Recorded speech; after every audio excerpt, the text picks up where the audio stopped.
Violet अचानक मेरे ऊपर कूद पड़ी। मैंने झट से उसे अपनी बाहों में पकड़ लिया। उसने अपने पैर मेरी कमर के चारों ओर लपेट लिए और मैंने उसकी मुलायम गांड पकड़ ली। मैं थोड़ा सा ऊपर देखता हूं और उसकी रक्त लाल आंखों में देखता हूं। डार्लिंग, डार्लिंग, डार्लिंग, ऐसा लग रहा था कि वह पागल हो रही है। उसके चेहरे पर एक बड़ी मुस्कान थी, उसके गालों की त्वचा थोड़ी लाल थी और वह मुझे गले लगाते हुए गलत तरीके से सांस ले रही थी।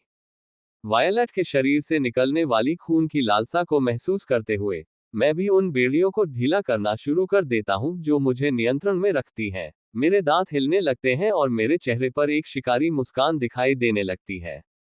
मेरी मुस्कुराहट देखकर और यह महसूस करते हुए कि मैं उसकी प्रगति स्वीकार कर रहा हूं, वायलट की मुस्कुराहट अनियमित रूप से बढ़ जाती है।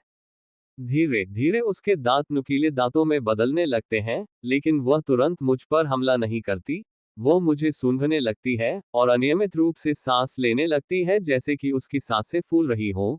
वह अपना चेहरा मेरी गर्दन के पास लाती है, अपनी जीभ से मेरी गर्दन को चाटना शुरू कर देती है और जब मेरी गर्दन काफी गीली हो जाती है, तो वह अपना मुंह खोलती है और फिर मुझे काट लेती है।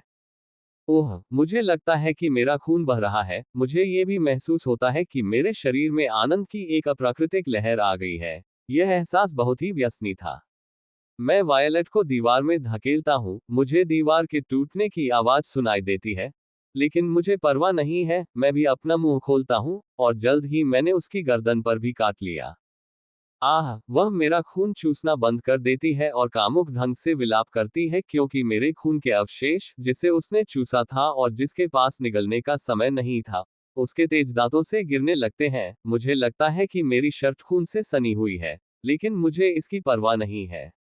मुझे कुछ जागने का एहसास हुआ और यह एक पिशाच की तरह था जो अपने ताबूत का ढक्कन खोलते हुए सूरज की रोशनी नहीं देख सकता। ऐसा भी महसूस होता है जैसे वह वायलट के ताबूत को रगड़ रहा था, उसे नींद से जगाना चाहता था ताकि वे आज रात मजा कर सकें।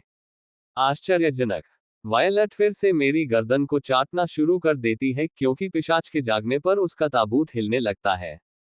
दुर्भाग्य से मैं सीधे तौर पर वास्तविक समस्या को महसूस नहीं कर सका, लेकिन यह एक ऐसी समस्या है जिसे आसानी से हल किया जा सकता है। जब मैं अपने दाहिने हाथ से अपने कपड़े फाड़ने जा रहा था, तो मुझे अपने घर के पास के इलाके से एक भयानक बदबू आती महसूस हुई। यह ऐसा था जैसे कोई मेरी गली में सीवा खोल रहा हो। ऐसा लगता है कि वायलट को भी इसकी गंध आ रही है, और मैंने देखा कि सारी रक्तपिपासुता और उसकी उत्तेजना फीकी पड़ गई है और उसकी जगह झुंझलाहट ने ले ली है। मुझे गुस्सा भी आता है, ये कहना कम ही होगा कि मैं कितना परेशान था। मुझे अब ऐसा लग रहा था जैसे मैं अपनी पत्नी के साथ स्वादिष्ट भोजन करने जा रहा था, लेकिन अचानक सड़क पर सीवर टूट गया और जिस स्थान पर हम खाना खा रहे थे वह भयानक गंध से भर गया। मैंने उसका खून चूसना बंद कर दिया और अपनी पिशाच दृष्टि का उपयोग करके ऊपर देखा। मुझे अपने घर से काफी दूरी पर दो छायाएं दिखाई दी। मुझे दो आदमी एक साथ दिखे। वे दोनों इंसान थे, लेकिन जून की तरह उनके पास एक आभा थी जो उन्हें ढक रही थी, जैसे कि वह उनकी रक्षा कर रही हो। लेकिन जून के विपरीत, जिसकी आभा नीली थी, इन व्यक्तियों की आभा सुनहरी थी और मुझे उनसे भयानक बदबू आ रही थी। किसी के दांत पीसने की आवाज सुनकर मैं वायलट की ओर देखता हूं और देखता हूं कि उसके चेहरे पर एक चौंकाने वाली अभिव्यक्ति है। उसका चेहरा गुस्से से विकृत हो गया था। वह पूरी तरह से नाराज हो गई थी। वे कमीने, उन्हें बस आना था और मेरे पति के साथ मेरे पल को बाधित करना था। वे मां चोदने वाले। वे अपने चर्च में बैठकर शांत नहीं रह सकते जब वे उन बच्चों के साथ खेलते हैं जिन्हें वे बहुत प्यार करते हैं। वे गंदे कुत्ते, टुकड़े बकवास का। मैंने आश्चर्य से अपनी आंखें खोली जब मैंने देखा कि वायलट का चेहरा घृणा और क्रोध के विभिन्न भावों में विकृत हो गया था, क्योंकि वह ऐसे शब्द बोल रही थी जो सबसे अनुभवी नाविकों को गौरवान्वित कर देंगे। मैं अपना चेहरा वायलट की गर्दन के करीब लाता हूं और उसकी गर्दन से खून चाटना शुरू करता हूं। यह महसूस करने पर कि मैं उसकी गर्दन चाट रहा हूं, वह उन लोगों का अपमान करना बंद कर देती है जिनके बारे में मुझे लगता है कि वे द इंक्विजिशन से हैं, और थोड़ा विलाप करती है। आह, मैंने महसूस किया कि उसकी निगाहें मेरी गर्दन पर हैं और वह भी जल्द ही मुझे चाटना शुरू कर देती है। जैसे ही मैंने उसे चाटा, मैंने कहा, शांत हो जाओ और स्पष्ट रूप से सोचो। मुझे सचमुच संदेह है कि ये एजेंट यहाँ हमें ढूंढ रहे हैं। आह, वह इस बार फिर थोड़ा जोर से विलाप करती है और थोड़ा जोर से सांस लेते हुए कहती है, द इंक्विजिशन के एजेंट। ओह, उसने अपने होंठ हल्के से काटे और अपने पैरों को मेरी कमर के चारों ओर कसकर लपेट लिया। मैं उसकी गर्दन को चाटते हुए और उसके कानों में हल्की सी फूंक मारते हुए उसकी गांड को हल्के से थपथपाना शुरू करता हूँ। रुको, मैं विचारों की एक सुसंगत श्रृंखला नहीं बना सकता। मुझे ऐसा लगता है जैसे उसके पवित्र ताबूत से तरल पदार्थ रिसना शुरू हो गया है और उसके पहने हुए शॉर्ट्स को गीला कर रहा है। डार्लिंग, ओह, रुको, उसने आखिरी शब्द सख्त लहजे में कहा। मैंने अपना दुलार रोक दिया और उसके चेहरे की ओर देखा जो लाल हो चुका था। उसकी सांसें अनियमित थीं और वह अपनी आंखों में इच्छा की ज्वाला लिए मुझे देख रही थी। क्या आप शांत हैं? मैं अपने आवेगों को नजरअंदाज करने की कोशिश करते हुए बोला। अल्पविराम डॉट डॉट डॉट। हाँ, उसने सांस लेने की कोशिश करते हुए उत्तर दिया। वह मुझे अपने से दूर धकेलती है और मुझे नीचे जाने दो की मुद्रा में अपने हाथ ताली बजाती है। मैं अपना सिर हिलाता हूँ और जाने देता हूँ, फिर मैं भी उससे दूर हो जाता हूँ और आगंतुकों को देखता हूँ। खांसी, खांसी, उसे कुछ बार खांसी हुई और जल्द ही उसका चेहरा फिर से अच्छा दिखने लगा। वह रूप अधिक विश्वसनीय होता यदि उसकी शॉर्ट्स गीली न होती और उसका चेहरा लाल और मैला न होता। मैं वास्तव में किस बारे में बात कर रहा था? उसने भ्रमित चेहरे के साथ जोर से पूछा। जब मैंने वह चेहरा देखा जो वह बना रही थी तो मैं थोड़ा हंसे बिना नहीं रह सका। क्या? उसने मेरी ओर देखते हुए मुंह बनाते हुए कहा। पब फ्यूचर द्वारा विज्ञापन। मैं सोच रहा था कि मेरी पत्नी कितनी प्यारी है। novelnext.com। मैंने जो कहा, उसे सुनकर मैं देख सकता था कि उसकी पीली त्वचा स्वस्थ रूप से लाल होने लगी थी। उसने हम्फ ध्वनि निकाली और एक प्रसन्न मुस्कान के साथ अपना चेहरा दूसरी ओर घुमा लिया। वह बहुत मनमोहक है मेरे भगवान। इतना प्यारा प्राणी कैसे अस्तित्व में हो सकता है? इससे पहले कि मैं और मेरी पत्नी फिर से अपनी गुलाबी दुनिया में पहुंचे, मैंने कहा, द इंक्विजिशन। वह मुझे असमंजस से देखती है। इंक्विजिशन? उनके बारे में क्या? मैं बस उसे भावहीन चेहरे से देखता हूं। मुझे मत बताओ कि वह पहले ही भूल गई है। मैं ऊपर देखता हूं और देखता हूं कि वे ऐसे चल रहे हैं जैसे वे कुछ ढूंढ रहे हो। उनमें से एक ने अपने हाथों में कुछ पकड़ा हुआ है और मुझे नहीं पता कि यह क्या है। कम से कम उनमें से बदबू आना थोड़ा बंद हो गया है। ओह, वो कमीने, हुँ, जब उसने हवा सूंघी और बदबू महसूस की तो वह बोली। उसका चेहरा घृणा से उदास हो गया और फिर उसने जारी रखा। इंक्विजिशन एजेंट शायद गश्त कर रहे हैं। उनके पास पिशाचों पर नजर रखने में सक्षम एक उपकरण है। जब वे महान पिशाचों का शिकार कर रहे हों तो यह उपकरण बेकार है, लेकिन बिना समर्थन के सामान्य पिशाचों का शिकार करने के लिए यह उपकरण बहुत उपयोगी है। यह उपकरण रईसों के लिए बेकार क्यों है? मैंने जिज्ञासावश पूछा।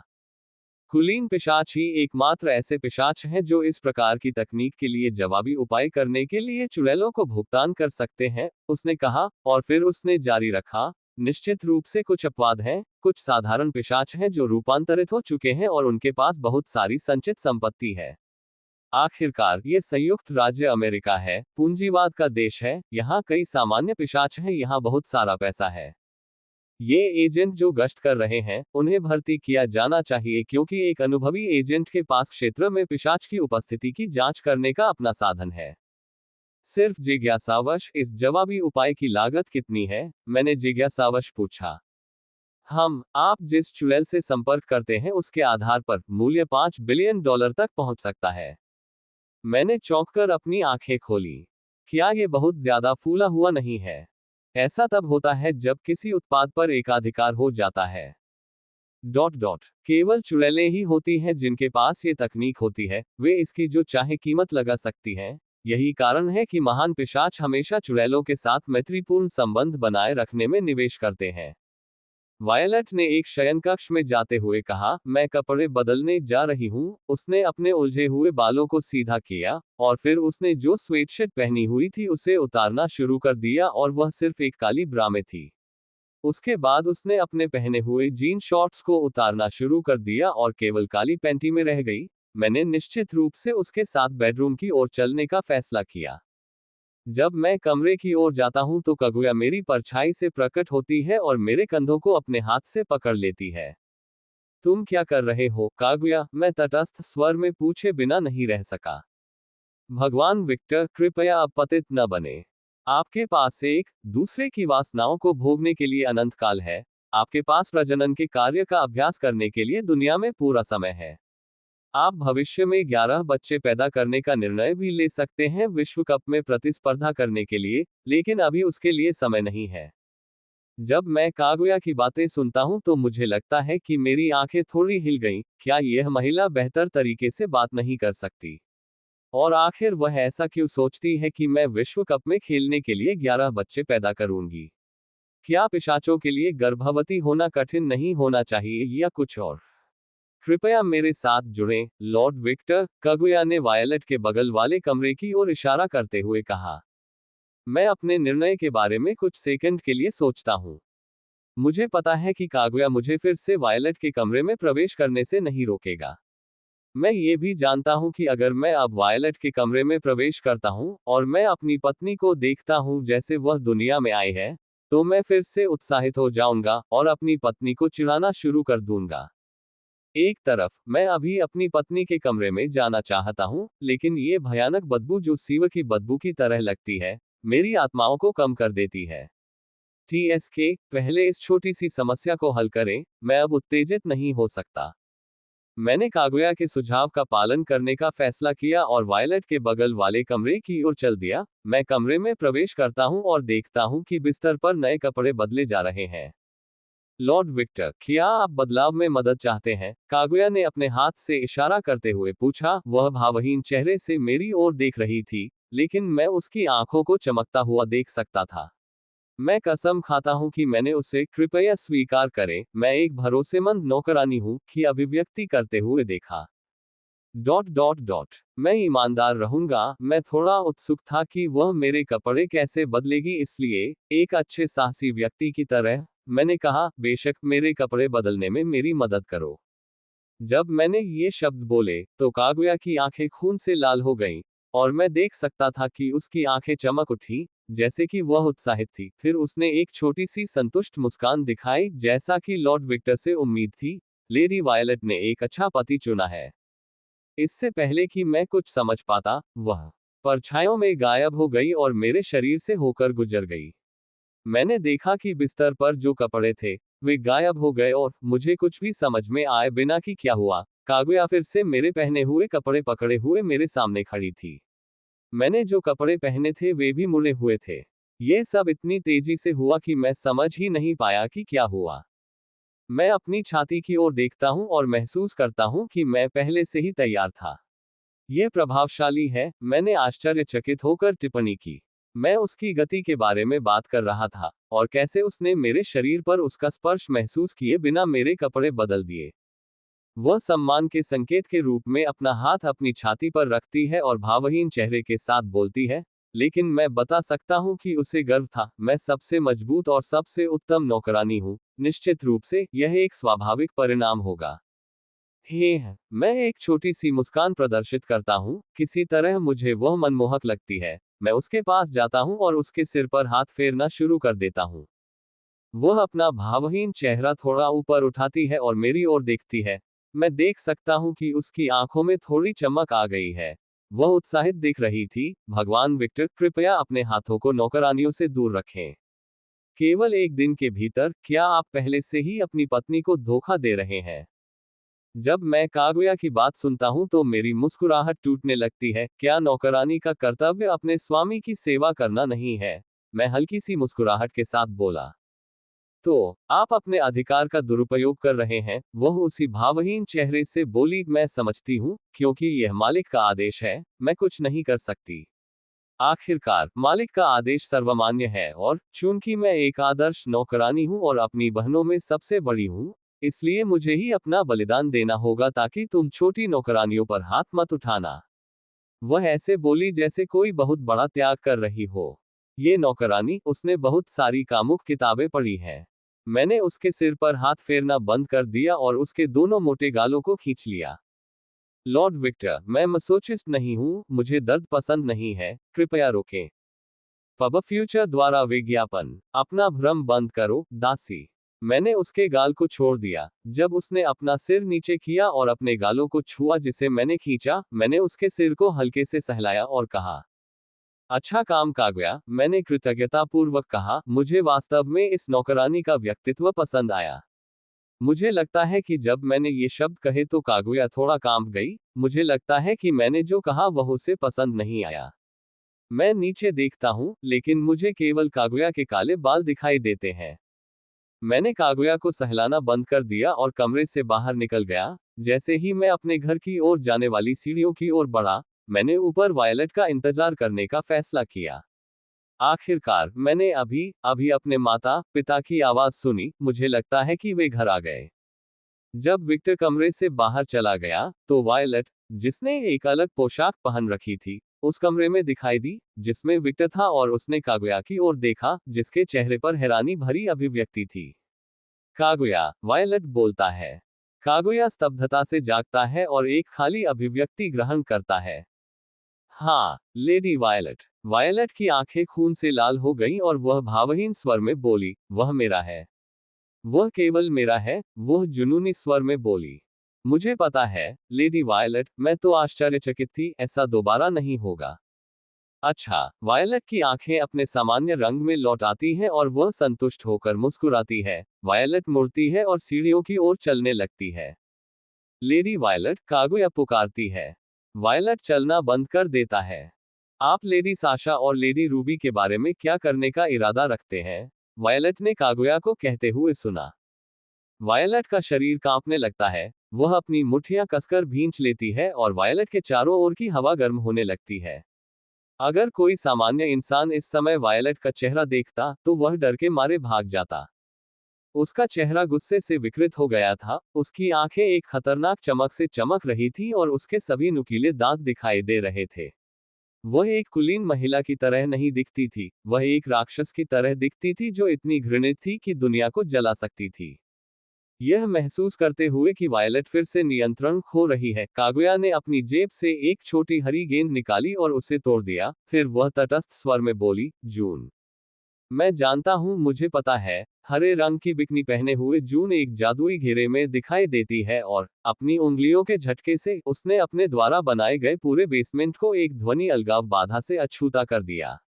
उसने ये सुनिश्चित किया कि कोई भी आवाज दरवाजे के बाहर या सतह पर न सुनाई दे। वह अपनी जादुई शक्ति से दीवारों को भी मजबूत करती है। वायलट अब उस भावना को सहन करने में सक्षम नहीं है जो वह धारण कर रही थी। उसने दीवार पर मुक्का मारा। वे कुतिया। बूम! दीवार मकड़ी के जाले के आकार में टूटती है। उसके पास हमेशा की तरह एक बेतुकी ताकत है, और ऐसा लगता है कि वह और भी मजबूत है। जून ने शांत स्वर में बात की, जैसे कि ऐसा अक्सर होता है, लेकिन वह थोड़ा आश्चर्यचकित थी कि वायलट मजबूत हो रहा था। वह सिर्फ मेरा है। सिर्फ मेरा। मैं किसी भी औरत को उसके करीब नहीं आने दूंगा। मैं उन वेश्याओं को मार डालूंगा। पूरे तहखाने में खूनी दबाव फैलने लगा। यह महसूस करते हुए कि वायलट अनियंत्रित रूप से भड़क रहा था और सामान्य स्थिति में नहीं लौट रहा था, कागुया कहते हैं, लेडी वायलट, दोनों महिलाएं आपकी बचपन की दोस्त हैं। कागुया की बातें सुनकर वायलट के आसपास का माहौल काफी कमजोर हो गया, लेकिन खतरे का एहसास अभी भी मौजूद था। वायलट ने अपनी मुट्ठियां कसकर भींच ली और हताशा में अपने होंठ काट लिया। ऐसा लगता है जैसे वह किसी आंतरिक लड़ाई से जूझ रही है, लेकिन जल्द ही विक्टर के प्रति उसका जुनून जीतता हुआ नजर आता है। वायलट ने भावनाओं से रहित स्वर में कहा, मुझे पता है। मुझे पता है। मुझे पता है। इसलिए मैं नहीं चाहता कि विक्टर उनसे मिले। मैं नहीं चाहता कि मुझे अपने बचपन के दोस्तों को मारना पड़े। जल्द ही उसने अपनी शक्तियों पर नियंत्रण करना शुरू कर दिया और माहौल सामान्य हो गया, जैसे कि कुछ हुआ ही न हो। जून अपने हाथों से इशारा करती है और जल्द ही उसके द्वारा लगाई गई बाधा गायब हो जाती है। हमेशा की तरह एक ही बैंक खाते में समान राशि। मैं टेलीपोर्टेशन टूल के लिए भी थोड़ा अधिक शुल्क लूंगा। ये चीजें नहीं है सस्ता, और कृपया मुझे अचानक फोन न करें। मैं हवाई में समुद्र तट का आनंद ले रहा था। क्या आप जानते हैं? तसक तसक सिया, उसने बोलते हुए 3 और हरी गेंदें कागुया की ओर फेंकी, जिन्होंने उन्हें ले लिया और अपनी जेब में रख लिया। शुरू से अंत तक कागुया ने जून को बस ऐसे देखा जैसे वह कूड़े के टुकड़े को देख रही हो, लेकिन अंत में उसने जून के अनुरोधों पर सहमति में अपना सिर हिलाया। चुड़ैल की सेवाएं अन्य चुड़ैलों की तुलना में सस्ती थीं, जिन्हें वह जानती थी, इसलिए वायलट को खराब होने से रोकने के लिए थोड़ा पैसा खर्च करना कागुया के विचार में एक छोटी सी कीमत है। सुनहरे बालों वाली नौकरानी नतालिया एक छिपे हुए दरवाजे से प्रकट होती है। वह जून में तहखाने में बनाए गए गुप्त मार्ग से यहाँ आई थी। वह इस तहखाने के एक छिपे हुए कमरे में चाय पी रही थी, लेकिन जब उसने वायलट का शोर देखा तो उसने यहाँ आने का फैसला किया। आप क्या करने का इरादा रखते हैं? नतालिया ने पूछा। कागुया ने आह भरी और कहा, एक आदर्श नौकरानी के रूप में, मैं लेडी वायलट को ऐसी गलती नहीं करने दे सकती जिसके लिए उसे भविष्य में पछताना पड़े। आखिरकार नौकरानी को हमेशा अपने मालिक के लिए सर्वश्रेष्ठ ही चाहिए, वह तटस्थ स्वर में बोली। फिर उसने जारी रखा, लेडी वायलट पूरी स्थिति को शांति से नहीं ले रही है। विक्टर के प्रति उसका जुनून उसके निर्णय को धूमिल कर रहा है। अनुष्ठान पूर्ण है, तीनों महिलाओं को लॉर्ड विक्टर से जुड़ना होगा, क्योंकि यदि वे ऐसा नहीं करते हैं तो लॉर्ड विक्टर गहरी नींद में सो सकते हैं, और 2 महिलाएं भी उसके साथ शामिल हो सकती हैं। अगर ऐसा होता है तो लेडी वायलट पागल हो जाएगी। कागुया अंदर से सोचने के अलावा कुछ नहीं कर सकती। आह, ये पूरी स्थिति जटिल है, खासकर ये देखते हुए कि ऐसा पहले कभी नहीं हुआ है। नतालिया हल्की सी आह भरते हुए तटस्थ स्वर में बोली। कागुया ने सिर हिलाया, और जल्द ही वह निर्णय लेती है, मैं लेडी रूबी और लेडी साशा से संपर्क करूंगी। सुनहरे बालों वाली नौकरानी नतालिया, जिसने फ्रांसीसी नौकरानी की वर्दी पहन रखी थी, ने कहा, जब आप बाहर जाएं तो चच के कुत्तों से सावधान रहें। कागुया सिर हिलाता है और अंधेरे में गायब हो जाता है। एक 20 मंजिला इमारत की छत पर छोटे काले बालों वाली एक नौकरानी एक विशेष विश्वविद्यालय की ओर देख रही थी। वह जिस विश्वविद्यालय को देख रही थी वह वही विश्वविद्यालय था जिसमें विक्टर पढ़ता था। कई किलोमीटर दूर होने के बावजूद कागुया कॉलेज को ऐसे देख सकता था जैसे वह बहुत करीब हो। कॉलेज देखते समय कागुया सोचने लगी कि पिछले 2 दिनों में क्या हुआ था। कागुया खुद से झूठ नहीं बोलेगी, वह वायलट के नए पति पर थोड़ा आश्चर्यचकित थी। पहले मैंने सोचा था कि जब वह मेरे मालिक के मानसिक रवैये को देखेगा तो वह भाग जाएगा, कागुया ने खुद से टिप्पणी की। आखिरकार वह वायलट के व्यक्तित्व को अच्छी तरह से जानती थी। पिशाच मानकों के अनुसार कागुया एक नई पिशाच थी, वह केवल 210 वर्ष की थी। जब से वह आत्मा जागरूक हुई, उसे हमेशा स्नो कबीले के नेता या उत्तराधिकारी का निजी नौकर बनने के लिए प्रशिक्षित किया गया। कागुया क्लैन स्नो के सहायक परिवार क्लैन ब्लैंक का हिस्सा है। दोनों परिवारों के बीच एक रक्त बंधन है जिसे तोड़ा नहीं जा सकता, क्योंकि क्लैन ब्लैंक के पूर्वज क्लैन स्नो के मुख्य सदस्यों में से एक थे जिन्हें एक जापानी कुलीन पिशाच से प्यार हो गया था। यह एक ऐसी कहानी है जो 1000 साल पहले घटित हुई थी। यह इस पूर्वज के कारण है कि क्लैन ब्लैंक में कुछ जापानी विशेषताएं हैं। कागुया स्वयं इसका एक आदर्श उदाहरण है। कागुया को स्नो कबीले की लपटें विरासत में नहीं मिली, लेकिन उसे सूर्य के प्रति स्नो कबीले की प्रतिरक्षा विरासत में मिली, और उस प्रतिरक्षा के कारण कागुया को कबीले स्नो की सेवा करनी पड़ी। आमतौर पर ऐसा नहीं होना चाहिए। आखिरकार कागुया के पूर्वज कबीले स्नो के मुख्य घर का हिस्सा थे, और उन्होंने एक महान जापानी पिशाच से शादी की जो छाया को नियंत्रित कर सकता था। लेकिन कागुया के पूर्वज की पत्नी की असामयिक मृत्यु के कारण महान पिशाच के वंशजों को राजनीतिक समर्थन के बिना छोड़ दिया गया था, और इस वजह से उन्हें एक सहायक परिवार में पदावनत कर दिया गया था जो केवल स्नो कबीले की सेवा के लिए मौजूद था। कागुया के पूर्वज के बारे में क्या? उसे कोई परवाह नहीं थी।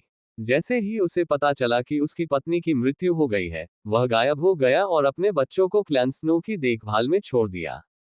कागुया के लिए ये वास्तव में एक थकाऊ कहानी थी, एक 2 दर्जे की फिल्म की कहानी। एक पिशाच के निर्णय के कारण एक संपूर्ण वंश को एक कबीले की सेवा करते हुए अनंत काल तक जीवित रहने के लिए अभिशप्त किया गया था। अच्छा काम, कागुया ने चेहरे पर हल्की सी मुस्कान के साथ जोर से सोचा। कागुया हमेशा से एक संपूर्ण नौकरानी बनना चाहती थी, क्योंकि वह एक छोटी लड़की थी। एक तरह से वह सिर्फ प्रशंसा पाने के लिए ऐसा कर रही थी। यह एक बच्चे की तरह था जो अपने माता पिता का ध्यान आकर्षित करने की कोशिश कर रही थी, लेकिन उसके प्रयास असफल थे, कभी पहचाना नहीं।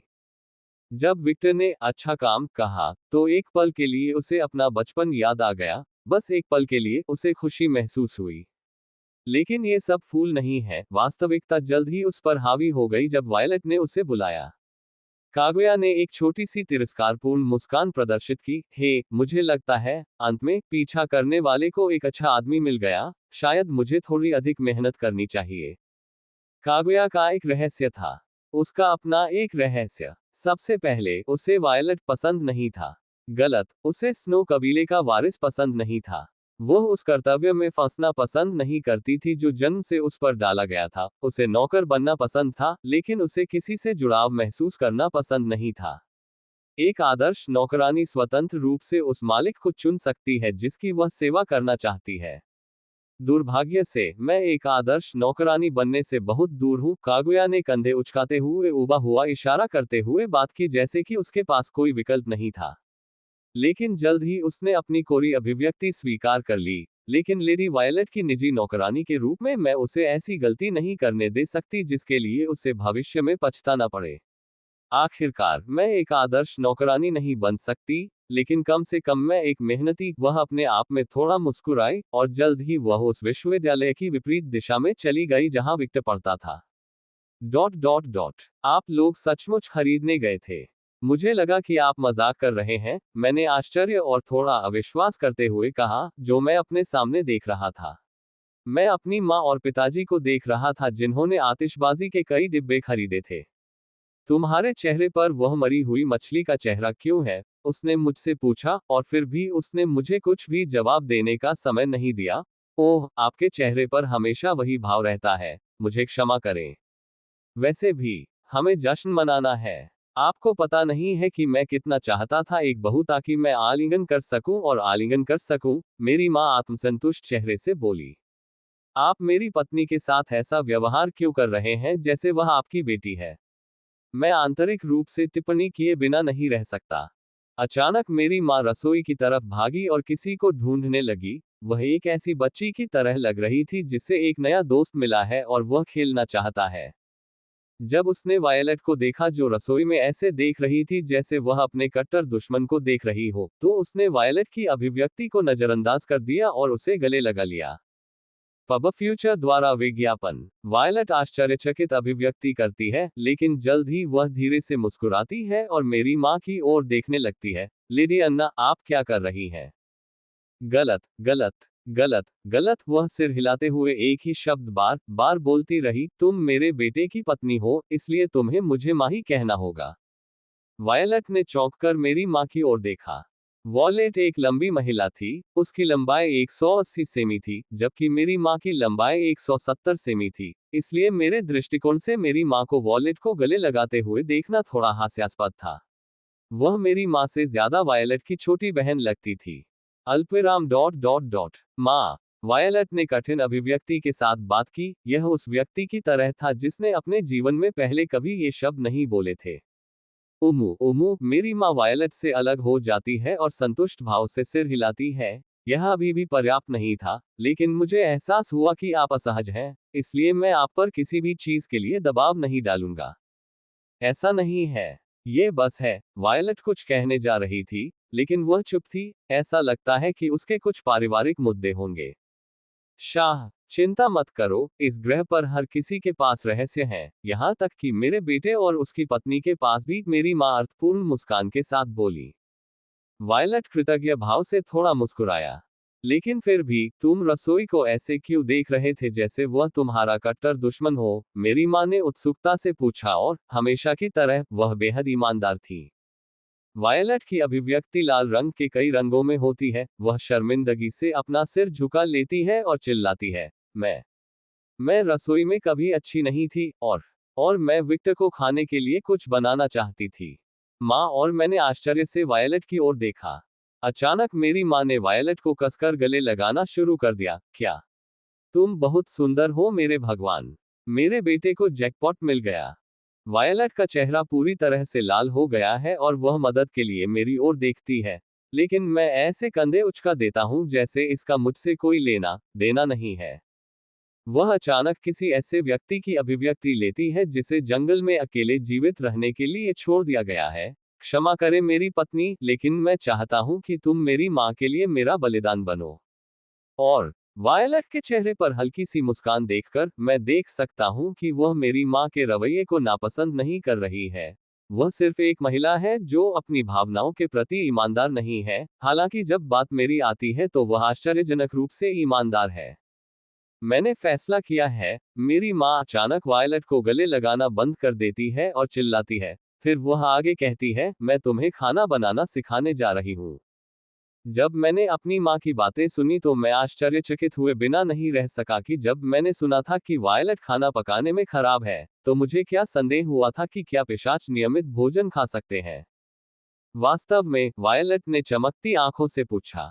बेशक, चलो चलें। अचानक मेरी माँ वायलट का हाथ खींचती है और उसे रसोई में ले जाती है। जल्द ही दोनों महिलाएं बात करने लगती हैं। तुम्हें एक अच्छी पत्नी मिल गई, मेरे पिताजी ने कहा जब वह दीवार के सहारे अपनी बाहें फैलाए हुए थे। मैं उसकी ओर देखता हूं और देखता हूं कि वह संतुष्ट चेहरे के साथ मेरी ओर मुस्कुरा रहा है। मैं हल्की सी मुस्कुराहट प्रदर्शित करता हूं। आप गलत हैं, पिताजी। मेरे पिताजी मुझे भ्रमित होकर देखते हैं। मैंने उसे नहीं पाया, उसने मुझे पाया, मैंने कहा। अल्पविराम डॉट डॉट डॉट। इन दिनों महिलाएं अपनी भावनाओं के प्रति अधिक ईमानदार हैं, है ना? वह हल्की सी मुस्कुराहट के साथ बोला। फिर वह नीचे झुकता है और आतिशबाजी से भरे बक्से उठाने की कोशिश करता है। इसे मुझ पर छोड़ दो, पिताजी, मैंने कहा और चलते हुए सभी बक्सों को अपने कंधे पर रख लिया। कुल मिलाकर उन्होंने एक सामान्य माइक्रोवेव के आकार के 3 बक्से खरीदे। मेरे पिता, जब मुझे सारे बक्से अपने कंधे पर रखते हुए देख रहे थे, तो मेरी ओर देखकर संतुष्ट होकर मुस्कुराए बिना नहीं रह सके। अब तुम राजमिस्त्री का काम कर सकते हो, तुम बहुत कमजोर हुआ करते थे। पब फ्यूचर द्वारा विज्ञापन। उफ, मुझे ऐसा लगा जैसे किसी ने मेरे दिल पर काट से वार कर दिया हो। मैं अपने पिताजी को देखता हूं और सोचता हूं कि वो वास्तव में मेरे शरीर में होने वाले बदलावों को नजरअंदाज कर देंगे, है ना? या शायद उसे परवाह नहीं है। वैसे भी, मैं इस बात की सराहना करता हूं कि वह कुछ नहीं पूछ रहा है। जैसे ही मैं बक्सों को लिविंग रूम में ले गया, मैंने अपने पिता से पूछा, वैसे आपको इतनी देर क्यों लग गई? आखिरकार रात तो हो ही चुकी है। ऐसा लगता है कि मैं इतनी तेज आवाज में बोल रहा हूं कि मेरी माँ सुन सके, क्योंकि वह वायलट से बात करना बंद कर देती है और मेरी ओर देखती है। हम आप लोगों को गोपनीयता देना चाहते थे। आखिरकार आप लोगों को एक दूसरे के साथ कामुक होना चाहिए, है ना? माँ, मैंने चौंक कर उसकी ओर देखा। औरत, अपने मुंह पर काबू रखो। मुझे पता है कि यह सामान्य है, आप दोनों युवा हैं। आदि, मेरी माँ उबे हुए स्वर में बोली, जैसे ये कोई बड़ी बात नहीं है।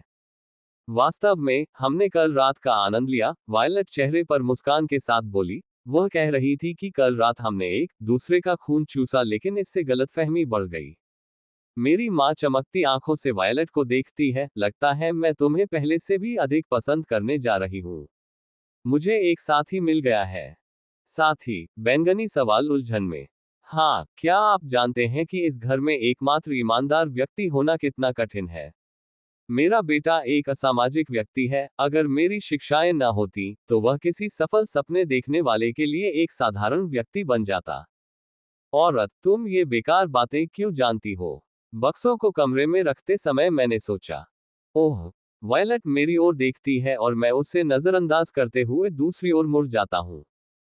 आखिरकार, मेरी माँ की बातों में कुछ सच्चाई तो है।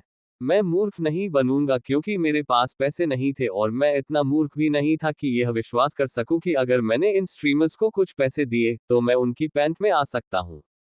इसके अलावा, मेरे पास इसके बारे में सोचने का भी समय नहीं था, क्योंकि मैं अपने स्वास्थ्य के बारे में चिंतित था और अतीत में, मैं एक पतली मरे जैसी दिखती थी। मुझे संदेह है कि किसी महिला को मुझमें दिलचस्पी होगी।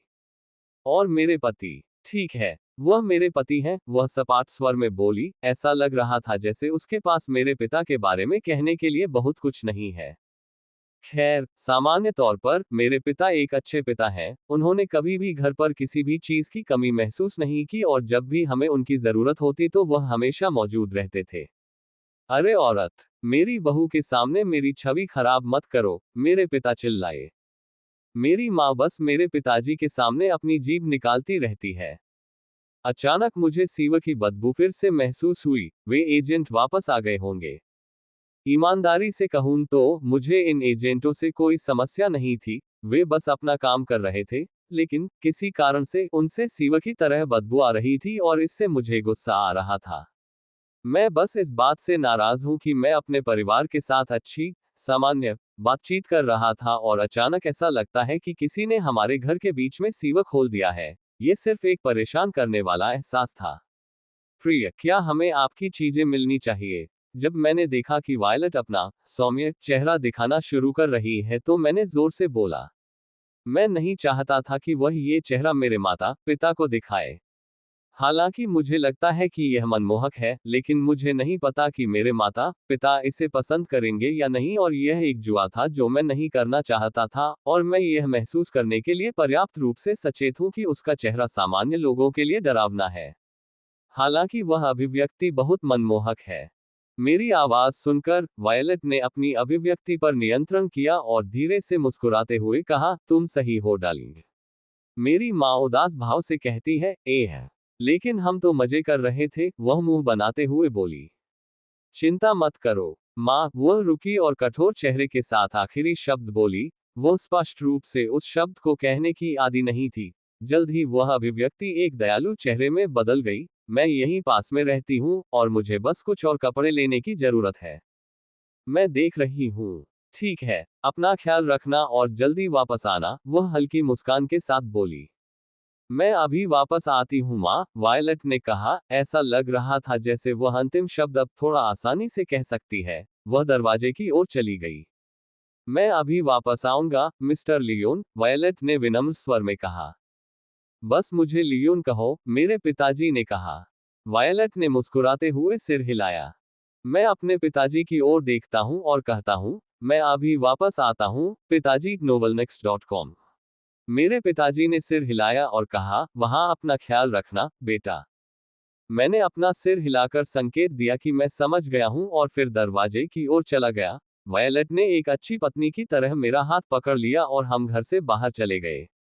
जब घर का दरवाजा बंद हुआ तो विक्टर और वायलेट अचानक गायब हो गए। रूबी स्कारलेट का घर, लंबे लाल बालों वाली और ऐसे शरीर वाली जिससे किसी भी मॉडल को ईर्ष्या हो।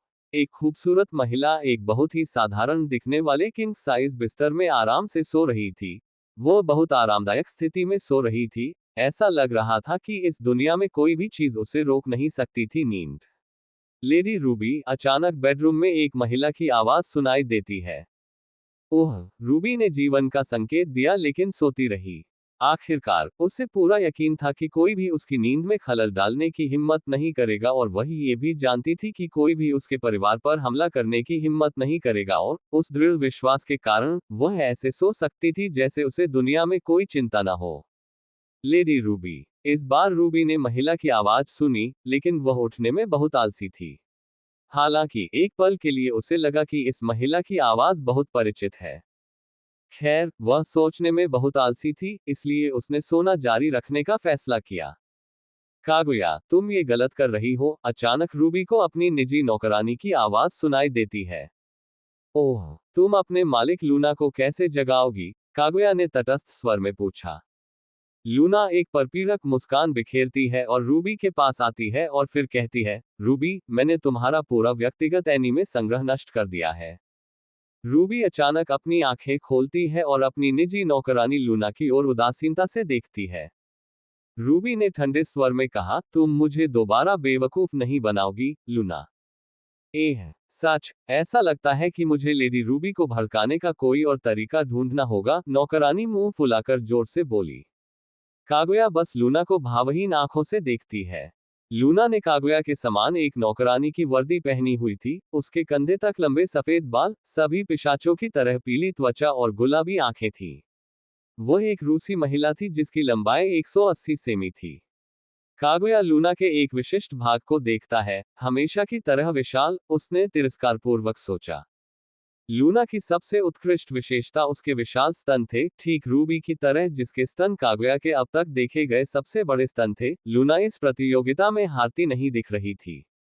अब मैंने इसके बारे में सोचना बंद कर दिया है। लेडी रूबी कबीले की सभी महिलाओं के स्तन बड़े हैं, कागुया ने खुद से टिप्पणी की। ओह, मैं सोना चाहती थी, रूबी ने शिकायत की। वह बिस्तर पर बैठ गई। जब कागुया ने रूबी के स्तनों को लाल नाइटगाउन में लटकते हुए देखा, जो उसने पहना था, तो वह मदद नहीं कर सकी, लेकिन सोचने लगी, शायद मुझे लेडी वायलेट को इस महिला को मारने देना चाहिए। रूबी मेहमान की ओर देखती है और कहती है, ओह कागुया, हमें एक दूसरे को देखे हुए कितना समय हो गया है, उसने हल्की मुस्कान के साथ कहा। रूबी की सौम्य मुस्कान देखकर कागुया ने बेतरतीब बकवास के बारे में सोचना बंद कर दिया। वह जानती है कि उन 3 महिलाओं में से जो बचपन की दोस्त है, रूबी सबसे दयालु, सबसे शांत और सबसे चतुर व्यक्ति है, उसे भी इस महिला से कोई शिकायत नहीं है। बोइंग बोइंग, हाँ, उससे कोई आपत्ति नहीं है। novelnepsilonxt.com। बिस्तर पर फैली रूबी के स्तनों को उछलते हुए देखकर कागुया ने जो कुछ भी सोचा था उसे वापस ले लिया और फैसला किया कि इस महिला को मरने देना एक अच्छा विचार है। कागुया, रूबी फैलते हुए बोली। तस्क, कागुया ने अपनी झुंझलाहट नहीं छिपाई, लेकिन जल्द ही उसकी अभिव्यक्ति शून्य हो गई और वह कहती है, मैं यहाँ लेडी वायलट के बारे में बात करने आई थी। रूबी थोड़ा आश्चर्यचकित होकर अपनी आंखें खोलती है, लेकिन ज्यादा प्रतिक्रिया नहीं करती। उसे उम्मीद थी कि ऐसा कुछ होगा। आप बहुत अच्छे समय पर आए, मुझे भी आपसे कुछ कहना है। ओह, कागुया रूबी को उत्सुक निगाहों से देखती है। जल्द ही रूबी कागुया को महान पिशाच कॉर्नेलियो फनार के बारे में समझाना शुरू कर देती है। जब रूबी कागुया को विश्वविद्यालय में हुई घटनाओं के बारे में बताना समाप्त करती है, तो काले बालों वाली नौकरानी केवल तिरस्कार में बोलती है। पब फ्यूचर द्वारा विज्ञापन। एक युवा महान पिशाच जो सोचता है कि वह दुनिया का केंद्र है और उसका अहंकार कांच से भी अधिक नाजुक है। इसमें नया क्या है? रूबी ने कागुया के शब्दों से सहमति में सिर हिलाया, लेकिन यह समस्या नहीं है। अगर कॉर्नेलियो उस पर हमला करता है तो क्या होगा? ओह, अचानक लूना, जो चुप थी, मुस्कुराने लगी। लेडी रूबी उस आदमी को लेडी वायलट की तरह डार्लिंग नहीं कहेंगी। रूबी लूना की ओर मुड़ती है और ठंडे स्वर में कहती है, चुप रहो। लूना का शरीर अचानक हिलना बंद कर देता है और वह कहती है, हाँ लेडी रूबी, वह रोबोट की तरह तटस्थ स्वर में बोली।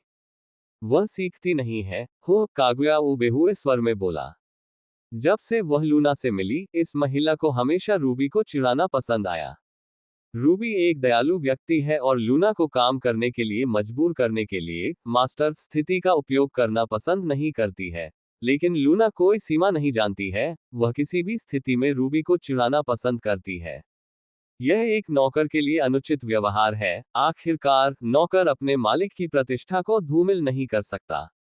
हाँ, मुझे ऐसा करना पसंद नहीं है, लेकिन वह अपने मुंह पर काबू रखना नहीं जानती, रूबी ने आह भरी। कागुया ने सहमति में सिर हिलाया, लेकिन फिर वह कहती है, कॉर्नेलियो के बारे में, लेडी रूबी, चिंता करने की कोई जरूरत नहीं है। मुझे चिंता करने की जरूरत क्यों नहीं है? रूबी ने उलझन में पूछा। क्योंकि लॉर्ड विक्टर इसे संभाल सकते हैं, कागुया ने तटस्थ स्वर में कहा, लेकिन रूबी देख सकती थी कि उसे विश्वास था कि विक्टर इसे संभाल सकता है। हो, लेकिन वह एक नवजात शिशु है और एक नवजात शिशु एक महान पिशाच से नहीं लड़ सकता जो 50 वर्षों से दुनिया भर में घूम रहा है। भले ही कॉर्नेलियो महान पिशाच मानकों से कमजोर है, फिर भी वह एक महान पिशाच है। एक नवजात पिशाच ऐसा कर सकता है, उसे संभालो मत, रूबी ने अपना तर्क समझाया। कागुया ने रूबी के तर्क को नजरअंदाज कर दिया और पूछा, लेडी रूबी, क्या आप भूल गई कि हम क्या हैं? रूबी एक पल के लिए अपनी आंखें खोलती है जब उसे समझ आता है कि कागुया का क्या मतलब है। कागुया ने ठंडी मुस्कान बिखेरी, हम पिशाच हैं। हम भेड़ियों की तरह नहीं हैं जो एक दूसरे का ख्याल रखते हैं। अगर विक्टर कॉर्नेलियो से लड़ते हुए मर जाता है, तो इसका मतलब है कि वह उतना खास नहीं था जितना लेडी वायलट हमेशा कहती थी। वास्तव में, रूबी ने ठंडी मुस्कान के साथ कहा, लेकिन जल्द ही वह एक सौम्य मुस्कान के साथ जारी रखती है, लेकिन मेरा अपने पति से मिलने से पहले विधवा होने का इरादा नहीं है। और एक आदर्श नौकरानी के रूप में मैं अपने मालिक को दुखी नहीं होने दे सकती। आखिरकार, एक नौकरानी को हमेशा अपने मालिक के लिए सर्वश्रेष्ठ को प्राथमिकता देनी चाहिए। कागुया ने अपने चेहरे पर एक छोटी सी मुस्कान के साथ टिप्पणी की। रूबी ने उसी मुस्कान के साथ कहा, लगता है कि हम किसी बात पर सहमत हो गए हैं। वास्तव में, कागुया सहमत हुए। लेकिन मैं यहाँ इस बारे में बात करने नहीं आया हूँ, कागुया ने अचानक विषय बदल दिया। मैं यहाँ ये कहने आई हूँ कि जब से लेडी वायलट विक्टर से मिली है तब से उसका अधिकारपूर्ण रवैया नियंत्रण से बाहर होता जा रहा है। और वह शायद परिणामों की चिंता किए बिना आपको मारने की कोशिश करेगी। मुझे पता है, रूबी ने उदास मुस्कान के साथ टिप्पणी की। मैं उसे तब से जानता हूं जब वह छोटी थी। मुझे पता है कि वह कितनी पागल हो सकती है जब कोई उसकी कोई चीज ले लेता है। और ईमानदारी से कहूं तो मुझे लगता है कि जब विक्टर को लाया गया तो साशा और मुझे वहां नहीं होना चाहिए था। आखिरकार वह कोई ऐसा व्यक्ति था जिसे वायलट बचपन से ही देखती आ रही थी। रूबी ने अपना हाथ अपनी गर्दन पर रखा और अचानक उसकी आंखें खून से लाल हो गईं। रूबी के शरीर से खून का माहौल निकलने लगा और धीरे धीरे ऐसा महसूस होने लगा जैसे रूबी का कमरा ठंडा हो रहा है। यह ऐसा था मानो तापमान अचानक से शून्य में गिर गया हो। लेकिन मेरा भी हार मानने का इरादा नहीं है। अनुष्ठान में जो हुआ उसे पूर्ववत नहीं किया जा सकता है और मैं उस तरह की एक छोटी सी गलती के कारण शीतनिद्रा में नहीं जा सकता। मेरे पास बहुत सी चीजें हैं जो मैं करना चाहता हूं, भविष्य अभी बाकी। अगर विक्टर मेरा प्रिय बन जाता है और जब वह मेरा प्रिय बन जाता है तो भविष्य में वह जो भी करना चाहेगा उसमें उसे मेरा पूरा समर्थन होगा। रूबी की मुस्कान अस्वाभाविक रूप से बढ़ गई और उसके तेज दांत दिखने लगे। वह अब एक दयालु महिला नहीं रही, ऐसा लगता है कि वह कुछ ही दिनों में बहुत बदतर हो गई है। और कागुया ने इस बदलाव को देखा। बाहर कागुया की वही खाली अभिव्यक्ति थी, लेकिन अंदर वह ये सोचने से खुद को रोक नहीं पाई कि भगवान के लिए एक और। क्या लॉर्ड विक्टर के खून में ऐसे गुण हैं जो मादा पिशाचों को पीछा करने वालों में बदल देते हैं? मैं समझती हूँ, मैं जा रही हूँ, कागुया ने कहा। जब वह मुड़ी तो उसने अपना लक्ष्य पूरा कर लिया था। रूबी ने जब देखा कि कागुया जा रही है तो वह अपने सौम्य रूप में लौट आए। क्या आप साशा से मिलने जा रहे हैं? उसने उत्सुकता से पूछा। हाँ, कागुया ने कहा। रूबी ने उसे चेतावनी दी, साशा की नई नौकरानी से सावधान रहें, वह विशेष है। पूर्व नौकरानी का क्या हुआ? कागुया ने मुड़कर रूबी की ओर देखते हुए पूछा और रूबी का उदास रूप देखकर उसने कहा, वह मर गई। हाँ, चर्च के कुत्तों ने उसकी हत्या कर दी, रूबी गुस्से में बोली और साथ ही उदास स्वर में। वह साशा की नौकरानी जूलिया को जानती थी। जब वह साशा से मिलने जाती थी तो वह हमेशा जूलिया से खूब बातें करती थी। अल्पविराम डॉट डॉट डॉट मैं देख रहा हूं, कागुया ने तटस्थ स्वर में कहा, लेकिन रूबी को उसकी आवाज में कुछ उदासी सुनाई दे रही थी। जल्द ही परछाइयों ने कागुया को घेरना शुरू कर दिया और वह गायब हो गई। यह देखकर कि कागुया चला गया है, रूबी लूना की ओर देखती है, फिर उसकी आंखें एक पल के लिए खून से लाल हो जाती हैं, और जल्द ही लूना सामान्य रूप से व्यवहार करना शुरू कर देती है। उसके लिए फिर से क्षमा करें, लूना। लूना ने चेहरे पर हल्की सी मुस्कान के साथ टिप्पणी की, ये ठीक है, मुझे पता है कि मैं कभी कभी हद से आगे बढ़ जाती हूँ। पब फ्यूचर द्वारा विज्ञापन। कभी कभी रूबी ने भौहें ऊपर उठाई। लूना ने चुप रहने के अपने अधिकार का इस्तेमाल किया। रूबी आह भरती है और अपनी घड़ी की ओर देखती है, ये देखकर कि सुबह के 8 बज रहे हैं। वह सोचती है, अभी भी बहुत जल्दी है, मेरा विश्वविद्यालय दोपहर में शुरू होता है और जब मैं बाहर जाती हूँ तो धूप से बचने की व्यवस्था करने में मैं बहुत आलसी हो जाती हूँ। मुझे लगता है मैं फिर सो जाऊंगा। रूबी बिस्तर पर लेट जाती है और अपने शरीर को ढकने के लिए अपनी चादर खींच लेती है। जैसे ही वह लेटती है उसे प्यास लगने लगती है। जब उसे खून की लालसा महसूस होती है जिसे साधारण खून से संतुष्ट नहीं किया जा सकता है, तो वह वायलट को कोसने से खुद को रोक नहीं पाती है। उसने अपनी प्यास तो बुझा ली है, लेकिन वह परिणाम के बारे में नहीं सोचती। क्या वह चाहती है कि मेरा प्रिय कोमा में चला जाए? रूबी की आंखें लाल और हरी होती जा रही थीं। वह खून की लालसा का विरोध करने की कोशिश कर रही थी। लेडी रूबी, लूना चिंतित होकर बोली। ठीक है, लूना, जल्द ही यह समस्या खत्म हो जाएगी, रूबी लेटे लेटे ही बोली। जैसे ही उसने चादर को सिर तक ओढ़ा, उसने अपनी आंखें बंद कर ली। वह अपनी खून की लालसा को नजरअंदाज करते हुए सोने की कोशिश कर रही थी जो हर गुजरते दिन के साथ बढ़ती जा रही है। लूना चिंता से रूबी को देखती है। वह मदद नहीं कर सकती लेकिन अंदर ही अंदर सोचती है, ये बुरा है। अगर ऐसा ही चलता रहा तो लेडी रूबी नियंत्रण खो सकती है या नींद की स्थिति में जा सकती है। मुझे कुछ करने की जरूरत है। लूना सोच रही थी कि रूबी की मदद के लिए वह क्या कर सकती है, लेकिन उसके दिमाग में कोई विचार नहीं आ रहा था। तभी अचानक उसके दिमाग में एक शानदार विचार आया, मैं रूबी की मां से संपर्क करने जा रही हूँ। डॉट डॉट डॉट दो लंबे आदमी सड़क पर चलते हुए इधर उधर देख रहे थे। उन्होंने पुजारियों के 2 पूर्ण काले वस्त्र पहने हुए थे, लेकिन सामान्य पुजारियों के कपड़ों के विपरीत इन पुरुषों के कपड़े युद्ध और आसान आवाजाही के लिए डिजाइन किए गए थे। इन पुरुषों की गर्दन के चारों ओर एक छोटा सा सफेद क्रूस देखा जा सकता है।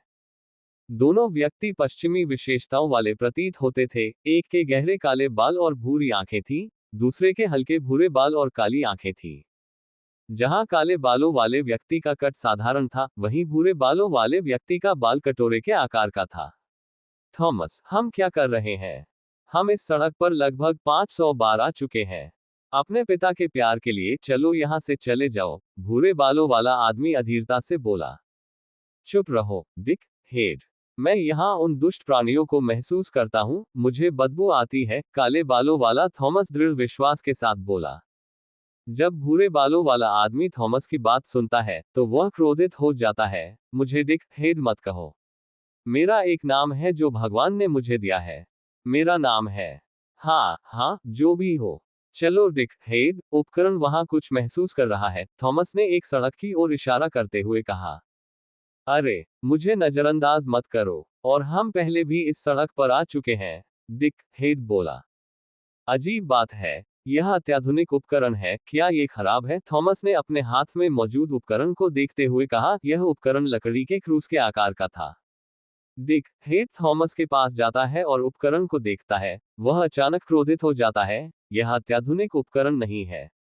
इस उपकरण का उपयोग 18वीं शताब्दी में पिशाचों के शिकार के दौरान किया गया था। भगवान के प्यार के लिए। कहा, क्या आप इसे समझे? मुझे ये चर्च के गोदाम से मिला, इसमें पिशाचों पर नजर रखने के लिए उपकरण लिखा हुआ था। अल्पविराम डॉट डॉट डॉट। क्या आपने उपकरण का कौन सा संस्करण देखा? थॉमस ने अपना चेहरा घुमा लिया। हाँ। डिक हेड के सिर में नसें उभरने लगती हैं। आप बेवकूफ हैं। क्या ये द इंक्विजिशन के प्रसिद्ध शिकारी हैं? विक्टर, जो एक घर की छत पर इन 2 शिकारियों को देख रहा था, उसने वायलेट की ओर देखते हुए पूछा, जो उसके बगल में खड़ा था। वायलेट अपना चेहरा दूसरी ओर घुमाती है और उत्तर देती है, हाँ। क्या आपको यकीन है? विक्टर ने फिर से दोनों पुजारियों की ओर देखा और फिर वायलेट की ओर देखा, जो उसे अनदेखा कर रहा था।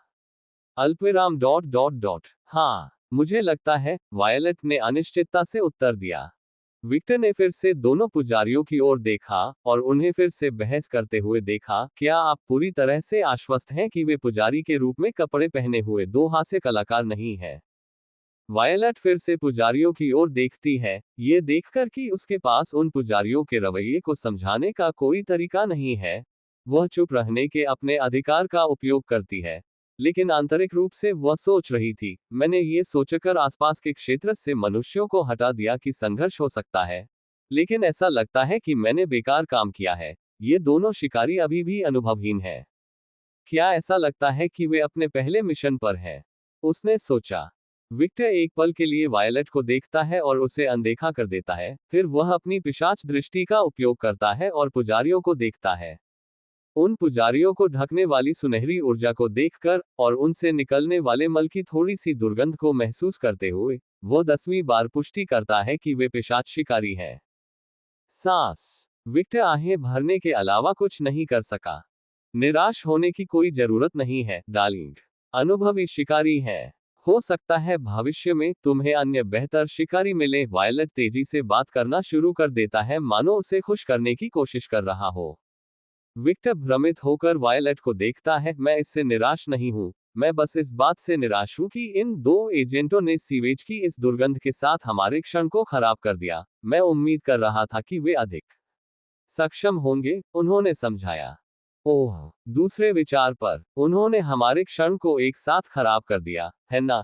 ये याद करते हुए कि वह आखिरकार विक्टर को पकड़ने ही वाली थी और उन दोनों ने अपनी बदबू से उसे परेशान कर दिया था। जो गुस्सा उसे पहले महसूस हुआ था वह विस्फोटक रूप से लौट आया। वायलेट अचानक खूनी दबाव छोड़ना शुरू कर देती है। विक्टर ने वायलेट की खून की प्यासी अभिव्यक्ति देखकर सोचा कि वह बहुत सुंदर है, लेकिन उसने ये भी सोचा, भाड़ में जाओ, वह उन्हें मार डालेगी। जब वायलेट गायब हो जाता है, तो विक्टर भी गायब हो जाता है। उसे देखते हुए, वह सोच रहा था, मैं उसे उन एजेंटों को मारने नहीं दे सकता, मुझे इस शहर में उनके लक्ष्यों को जानना होगा।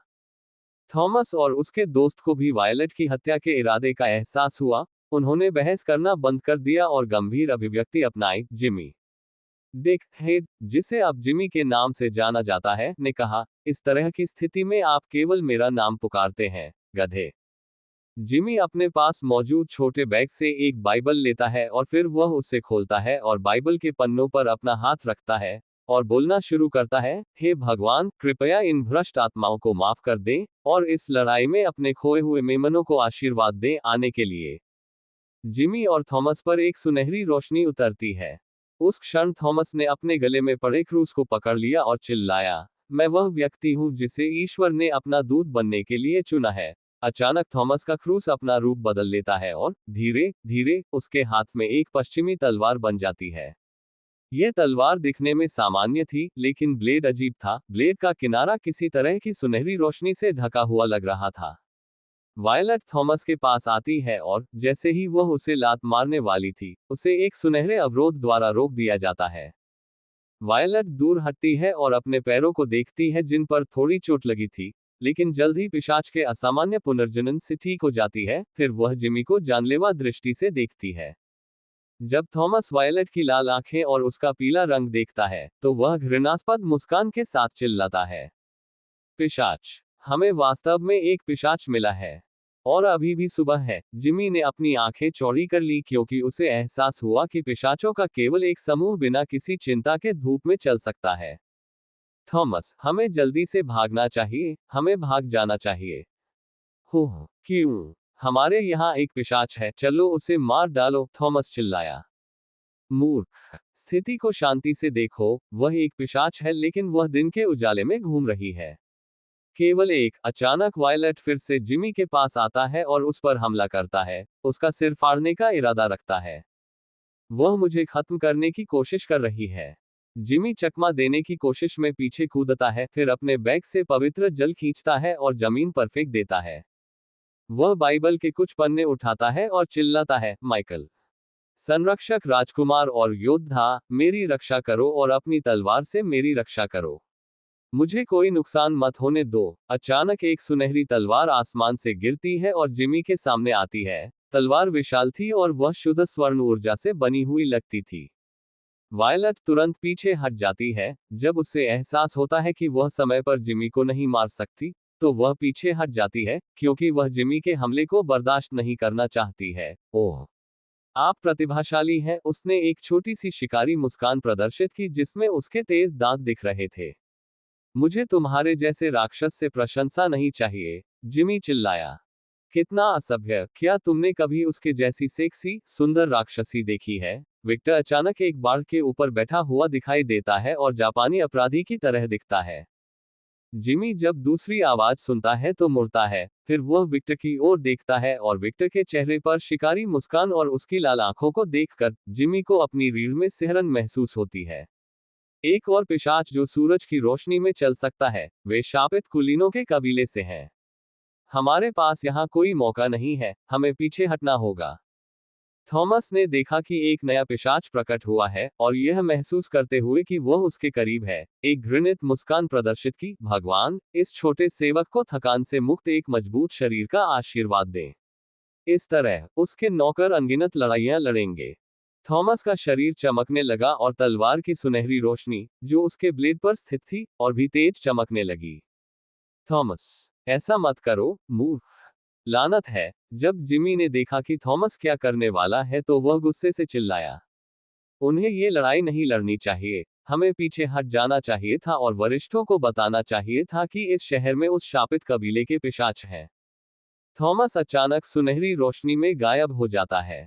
विक्टर एक तरफ देखता है और देखता है कि थॉमस आ रहा था। क्या वह मेरे सिर को निशाना बना रहा है? विक्टर के दृष्टिकोण से थॉमस अभी भी बहुत धीमा था। उसे ये भी लगा कि थॉमस की तलवार से निकलने वाली सुनहरी ऊर्जा खतरनाक थी। मुझे अपना सिर दो। अचानक थॉमस की गति विस्फोटक रूप से बढ़ गई और उसने अपनी तलवार विक्टर की ओर घुमा दी। विक्टर शांति से उछलता है और थॉमस के हमले से बच जाता है, लेकिन अचानक उसे लगता है जैसे उसका चेहरा खरोंच दिया गया है। ओह, ये कैसा दर्द है! ऐसा लगता है जैसे मैं अंदर से जल गया हूँ। ऐसा लगता है मानो हजारों चींटियां एक साथ मेरे चेहरे को काट रही हो। वह अपना चेहरा छूता है और सोचता है, मुझे यकीन है कि मैं इससे बच गया। मैं इतना मूर्ख नहीं हूं कि उस ऊर्जा को अपने शरीर पर गिरने दूं, लेकिन उसने मुझे कैसे मारा? थॉमस, तुम मूर्ख हो। अपनी ऊर्जा को सही ढंग से नियंत्रित करो। तुमने एक मौका गंवा दिया। ओह, मुझे पता है, थॉमस ने अपने सामने एक दीवार से टकराने से बचते हुए बात की। दीवार से टकराने से बचने के लिए वह समय रहते रुकने में कामयाब हो गया। वह दीवार के सामने रुक गया और जोर जोर से सांस लेने लगा। उसने उस हमले में अपनी सारी ऊर्जा लगा दी थी। यह एक ऐसा हमला था जो एक साधारण पिशाच को स्थायी नुकसान पहुंचा सकता था। पब फ्यूचर द्वारा विज्ञापन। ओह, क्या वह अपनी इच्छानुसार ऊर्जा को नियंत्रित कर सकता है? ये दिलचस्प है। इसका मतलब यह है कि अगर वह एक अनुभवी शिकारी होता तो मैं अपना सिर खो देता। मैं समझता हूँ। मैं समझता हूँ। विक्टर ने तटस्थ मुख से सोचा। वह इस स्थिति से बहुत कुछ सीख रहा था, लेकिन उसे अजीब भी लग रहा था। ये लड़ाई जितनी लंबी खींचती गई, वह उतना ही शांत होता गया। उसे बहुत अजीब महसूस हो रहा था। उसने सोचा कि जब वह पहली बार अपने कार्यों पर नियंत्रण रखते हुए संघर्ष करेगा तो वह अधिक डर जाएगा, लेकिन डर के बजाय वह बहुत शांत महसूस कर रहा है। वो स्वयं को समझा नहीं पाता कि उसे ऐसा क्यों महसूस हो रहा है। अचानक सभी के चारों ओर एक खूनी दबाव फैल गया। विक्टर, थॉमस और जिमी ने सदमे में वायलेट को देखा और उसकी अभिव्यक्ति शुद्ध घृणा में बदल गई। तुम चोदो। बूम। वायलट के शरीर से आग का एक खंभा फूट पड़ा, जैसे कोई ज्वालामुखी फूट पड़ा हो। वह अपना हाथ अपने चेहरे पर रखती है जैसे कि उसके पास कोई चीज हो और वह इतनी जोर से बड़बड़ाती है कि हर कोई सुन सके। आपकी हिम्मत कैसे हुई? वायलट इसकी अनुमति कैसे दे सकता है? उसकी प्यारी डार्लिंग को केवल सुअरों ने चोट पहुंचाई थी। वे सिर्फ पिशाचों का भोजन है, उनकी हिम्मत कैसे हुई? वह आग। थॉमस डर की अभिव्यक्ति के साथ बोला। मैंने तुम्हें चेतावनी दी थी। हमें पीछे हट जाना चाहिए था। उस शापित कबीले के किसी व्यक्ति के खिलाफ हमारे पास कोई मौका नहीं है। तुमने कभी मेरी बात नहीं सुनी, जिमी चिल्लाया क्योंकि उसने अपना ध्यान विक्टर पर रखा जो हल्की मुस्कान लिए हुए था और वायलट जिसके चेहरे पर घृणित अभिव्यक्ति थी। वायलट जो आग का खंभा पैदा कर रहा था, उसे देखते हुए जिमी के दिमाग में अब बस भाग जाना है। चूंकि उसने एक राक्षस को उकसाया था, इसलिए वह बहुत भयभीत था, इसलिए उसे उत्तेजित नहीं करना चाहिए था। हा हा हा, जब विक्टर ने वायलट का चेहरा देखा तो वह अचानक हल्के से हंसने लगा। वह उसे बहुत प्यारी थी और इस वजह से वह खुशी से हंस रहा था।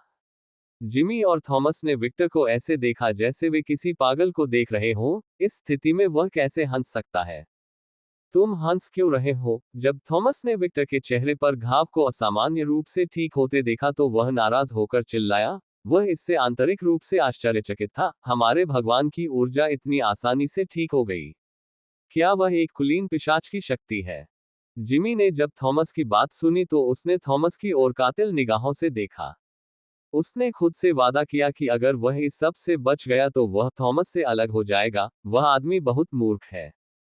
मैं क्यों हंस रहा हूँ? मैं सचमुच नहीं जानता। मुझे बस हंसने का मन हुआ, इसलिए मैं हंस पड़ा। विक्टर ने आसानी से झूठ बोल दिया। वो प्यार भरी मुस्कान के साथ वायलट की ओर देखता है।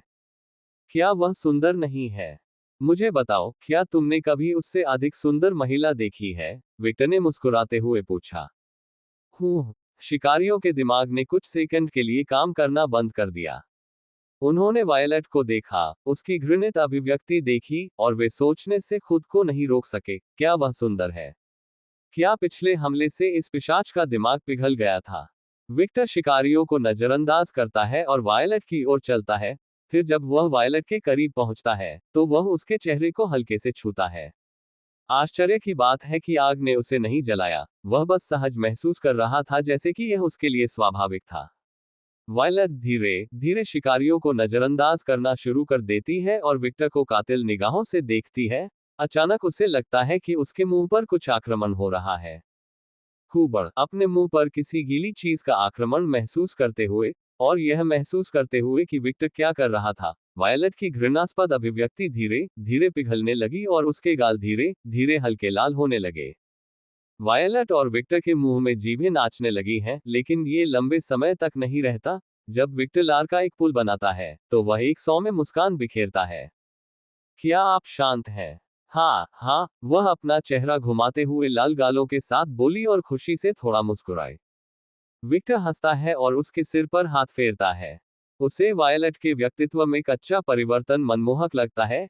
एक क्षण में वह एक पिशाच हत्यारा बन जाती है, और दूसरे क्षण वह एक किशोरी की तरह व्यवहार करती है जो प्यार में है, और उसे वायलट का वह गुण पसंद आया। novelnext.com। अचानक विक्टर की नजर उन दो एजेंटों पर पड़ती है जो धीरे धीरे दूर जाने की कोशिश कर रहे थे। यह देखकर कि विक्टर उनकी ओर देख रहा है, शिकारी डर के मारे बोलने से खुद को नहीं रोक सके। Oh shit! विक्टर को कदमों की आहट सुनाई देती है और वह घटनास्थल छोड़ने का फैसला करता है। हालांकि वायलट ने आसपास का क्षेत्र खाली कर दिया है, लेकिन वायलट द्वारा लगाई गई आग ने बहुत ध्यान आकर्षित किया। प्रिय, उस कटोरे वाले बाल वाले लड़के को ले आओ और मैं थॉमस को ले आऊंगा। जैसा मैं कहूं वैसा करो, ठीक है? वह सौम्य मुस्कान के साथ बोला। वाई हाँ डी डार्लिंग, उसने हकलाते हुए टिप्पणी की, जबकि उसकी अभिव्यक्ति शर्मिंदगी से थोड़ी लाल थी। विक्टर अपनी गति का उपयोग करता है और वह वायलट के पास गायब हो जाता है और फिर थॉमस के पास प्रकट होता है। आप थॉमस कुछ कहने जा रहा था, लेकिन विक्टर ने उसके चेहरे पर लात मारी और उसे सुला दिया। फिर उसने थॉमस को आलू की बोरी की तरह उठाया और गायब हो गया। वायलट जिमी के साथ दिखाई देता है, लेकिन थॉमस के विपरीत जिमी अपने साथ ले जाए जाने का विरोध नहीं कर सकता। हे भगवान, कृपया इस मेमने की रक्षा करें जिसे अपहरण करके शैतान की मांद में ले जाया जा रहा है। पब फ्यूचर द्वारा विज्ञापन जिसके बाहरी इलाके में एक परित्यक्त इमारत में वायलट और विक्टर की लड़ाई हुई थी। मैंने थॉमस नाम के शिकारी को जमीन पर गिरा दिया। जब वह जमीन पर गिरा तो अचानक चिल्लाकर उठा, आउच! वायलट ठीक मेरे पीछे आया और जिमी नाम के शिकारी को जमीन पर गिरा दिया। आउच! वह उसकी गांड को मसलने लगा। मैंने देखा कि वायलट थॉमस को कातिलाना नजरों से घूर रही है, तो मैं उसके करीब गया और उसके सिर पर हाथ फेरने लगा। तुम्हें कैसा लग रहा है? उसकी अभिव्यक्ति नर्म हो जाती है और वह हताशा में अपने होंठ काटती है। मैं गुस्से में हूं, मैं उसे मारना चाहती हूं। उसने मुझे चोट पहुंचाई है, डार्लिंग। मैंने कई बार अपना सिर हिलाया जैसे कि मैं उसकी बात से सहमत हूं, लेकिन वास्तव में मैं सोच रहा था कि यह अच्छी बात है कि वह गुस्सा छोड़ रही है। आखिरकार, यदि आप अपने शरीर में बहुत सारी भावनाएं दबाए रखते हैं, तो आप पागल हो सकते हैं। वेंटिंग एक अच्छी बात है, खासकर पिशाचों के लिए जो इंसानों की तुलना में भावनाओं को अधिक दृढ़ता से महसूस करते हैं। क्या वह सिर्फ थोड़े से कट के लिए इस तरह आई थी? मैं खुशी में उसे गले लगाने से खुद को नहीं रोक सकता। जैसे ही मैंने उसे गले लगाया और उसका सिर अपनी छाती पर रखा, वायलट ने एक अजीब सी आवाज निकाली। जब उसे एहसास हुआ कि मैंने क्या किया है, तो उसका बाकी हिस्सा चमकीला लाल हो गया और ऐसा लगा जैसे उसके सिर से धुआं निकलना शुरू हो गया। एक घटना जो उसकी शक्तियों के कारण हुई, मुझे लगता है। मुझे एहसास हुआ कि वह जोर जोर से सांस ले रही थी। वह शर्मिंदा थी, लेकिन उसे मेरी खुशबू पसंद आ रही थी। मुझे अच्छा लगता है जब तुम मेरे लिए पागल हो, लेकिन तुम इस तरह अपना नियंत्रण नहीं खो सकते। मैंने उसका सिर अपनी छाती से हटा दिया और धीरे से उसका चेहरा अपने हाथों में ले लिया। फिर मैंने उसे अपनी ओर देखने को कहा, मेरे लिए पागल होने के लिए धन्यवाद, लेकिन युद्ध में अपनी भावनाओं पर नियंत्रण मत खोना। मैंने इनकार न करते हुए निश्चित स्वर में कहा। हो सकता है कि मैं युद्ध में कुशल न हो, लेकिन एक बात के बारे में मुझे यकीन है कि शिकारियों के साथ लड़ाई में भावनाओं पर नियंत्रण खोना मूर्खतापूर्ण है, जो पिशाचों को नष्ट करने के लिए पाले गए हैं। मैं नियंत्रण न खोने की कोशिश करूंगी, उसने जोर से सांस लेते हुए उत्तर दिया। मैं देख सकता था कि उसका चेहरा बहुत लाल था। मैं थोड़ा हंसा। मैं भी कोशिश करूंगा कि मैं अपनी भावनाओं पर नियंत्रण न खोऊं। वाह, मैं अब एक पाखंडी की तरह लगता हूं। मैं उससे कहता हूं कि वह भावनाओं पर नियंत्रण न खोए, लेकिन मुझे ये भी नहीं पता कि मैं अपनी भावनाओं पर नियंत्रण रख सकता हूं या नहीं। लड़ाई के बीच में भावनाएं। मैं इसे साधारण कारण से कह रहा हूं कि मैं अपने वर्तमान स्वरूप को नहीं जानता। कभी कभी मेरी भावनाएं नियंत्रण से बाहर हो जाती हैं, जैसे लुवान घटना में, और कभी कभी मेरी भावनाएं झील की तरह शांत होती हैं। यह मेरे लिए बिल्कुल समझ से बाहर है। आमतौर पर मैं अपनी भावनाओं को नियंत्रित करने में सक्षम होता हूं। ये कुछ ऐसा है जो मैंने अपनी माँ से सीखा है। लेकिन जब से मैं पिशाच बन गया हूं, मैं अब खुद को नहीं पहचानता। आसान चीजें जो मैं पहले कर सकता था, जैसे भावनाओं को नियंत्रित करना, अब आसान नहीं है और अधिक कठिन हो गया है। यह मेरे लिए बहुत अजीब स्थिति थी। लेकिन मुझे कुछ बात का एहसास हुआ, मुझे अपना असली रूप प्रदर्शित करने के लिए केवल तभी मजबूर होना पड़ता है जब मेरे पास दुश्मन के साथ व्यक्तिगत शिकायतें होती हैं, या जब मुझे लगता है कि प्रतिद्वंद्वी मेरा सामना करने के लिए पर्याप्त मजबूत है। मैं नहीं जानता था कि मैं युद्धोन्मत्त था। असल में, मैं क्या हूं? हम आइए संभावित स्थितियों के बारे में सोचें ताकि मैं विचारों की एक सुसंगत श्रृंखला बना सकूं। पहली स्थिति, लुवान। मेरे मन में उसके प्रति द्वेष था और इस कारण जब मैंने उसे अपमानित किया तो मुझे बहुत अच्छा लगा। दूसरी स्थिति, द इंक्विजिशन। जिस क्षण मुझे एहसास हुआ कि शिकारी मुझे चुनौती नहीं दे सकते, मेरी रुचि खत्म हो गई और मैं शांत हो गया। हे, मैं बदल रहा हूँ। मैं बहुत तेजी से बदल रहा हूँ और मुझे नहीं पता कि जब मेरा विकास रुक जाएगा तो क्या होगा, मैं क्या बनने जा रहा हूँ। मैं मदद नहीं कर सकता, लेकिन एक हिंसक मुस्कान प्रदर्शित कर सकता हूं जो मेरे सभी तेज दांतों को दिखाती है, क्योंकि मैं कल्पना करता हूं कि जब मैं विकसित होना बंद कर दूंगा तो मैं क्या बन जाऊंगा। मेरी मुस्कुराहट देखकर मैं वायलेट को कांपता हुआ महसूस कर सकता हूं, और मैं उसकी गंध को सूंघ सकता हूं जो उसके गुप्त बगीचे से रिस रही है। वह उत्साहित लग रही थी। खांसी, क्या हम जा सकते हैं? शिकारी जिमी ने शर्मीले स्वर में पूछा। वायलेट ने मेरी ओर देखना बंद कर दिया और जिमी की ओर नाराज नजर से देखा। मैंने वायलेट के सिर को हल्के से थपथपाया और उससे दूर हो गया। अब इस पर विचार करें कि ये दोनों व्यक्ति अब मल की तरह दुर्गंध नहीं फैला रहे हैं। क्या हो रहा है? क्या यह उस उपकरण का प्रभाव था जिसका वे उपयोग कर रहे थे? मैं हवा को थोड़ा सा सूंघता हूं और उनमें बिल्कुल भी बदबू नहीं आती। अब इस बारे में सोचना बंद कर रहा हूं। पिछली लड़ाई के दौरान मैंने महसूस किया कि उनकी बदबू तेज हो रही है। मुझे लगता है कि यह वह ऊर्जा है जिसका वे उपयोग करते हैं जो मेरे लिए उनमें सीवेज जैसी बदबू पैदा करती है और बैंगनी। मैं जिमी को देखता हूं और देखता हूं कि उसका चेहरा लाल है। वह वायलेट और मेरे स्नेह के प्रदर्शन पर शर्मिंदा है। मैं हल्की सी मुस्कान बिखेरता हूं। अभी नहीं, मैं कहता हूं। ओह, मैं समझ गया, वह निराश स्वर में बोला। मैं हल्के से हंसा। चिंता मत करो, जब तक तुम वह सब कुछ कहते हो जो तुम जानते हो, तुम यहाँ से जीवित निकल सकते हो। आखिरकार यहाँ तुम्हारा लक्ष्य हम नहीं है, ठीक है? जिमी उत्साहित चेहरे से मेरी ओर देखता है। हाँ, हम यहाँ लूसी नाम के एक पिशाच का शिकार करने आए हैं। वह मानव दुनिया में कहर बरपा रहा है और कुछ समय पहले उसने कई पुरुषों और महिलाओं का अपहरण कर लिया था। जिमी, तुम क्या कर रहे हो? थॉमस जिमी को रोकता है। कुछ ऐसा होता है जो वायलेट और मुझे आश्चर्यचकित कर देता है। जिमी मुड़ता है और थॉमस को नाराज नजर से देखता है। चुप रहो, तुम गठीले दिमाग को चोद रहे हो। अल्पविराम डॉट डॉट डॉट। थॉमस को समझ नहीं आया। कुछ ऐसा होता है जो वायलेट और मुझे आश्चर्यचकित कर देता है। जिमी मुड़ता है और थॉमस को नाराज नजर से देखता है। चुप रहो, तुम गठीले दिमाग को चोद रहे हो। अल्पविराम डॉट डॉट डॉट। थॉमस को समझ नहीं आया कि उसके दोस्त ने उसकी बातों पर इतनी तीखी प्रतिक्रिया क्यों व्यक्त की। वह फिर से कुछ कहने जा रहा था, लेकिन उसने चुप रहने का फैसला किया क्योंकि उसने देखा कि जिमी उस पर क्या नजर डाल रहा था। यह एक नजर थी जो कह रही थी, चुप रहो और मुझे इसका पता लगाने दो। उद्धरण डॉट।